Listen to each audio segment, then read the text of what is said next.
ഗാന്ധിജി യഥാർത്ഥത്തിൽ മഹാത്മാവാണോ? ഞാൻ പരിചയപ്പെട്ടിട്ടില്ല കേട്ടോ, അദ്ദേഹത്തെ കണ്ടിട്ടേ ഇല്ല.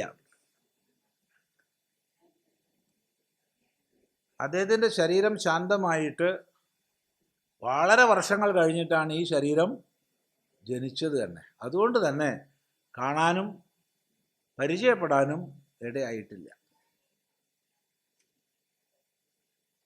പിന്നെ എങ്ങനെ ഞാൻ അദ്ദേഹത്തെ മഹാത്മാവാന്ന് പറയുക?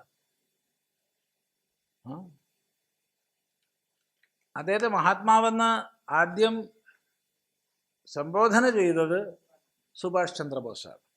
പക്ഷെ അതുകൊണ്ട് മഹാത്മാവ് എന്നുള്ള പേര് പ്രചരിതമാകില്ലായിരുന്നു.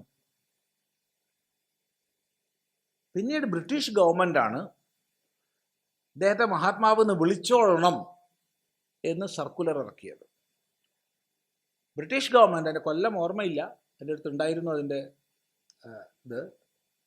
മഹാത്മാ എന്നുള്ള വിളി അദ്ദേഹത്തിന് ബഹുമാനപൂർവ്വം എല്ലാവരും വിളിച്ചോളണമെന്ന് സർക്കുലർ ഇറക്കിയത് ബ്രിട്ടീഷ് ഗവൺമെൻറ്റാണ്.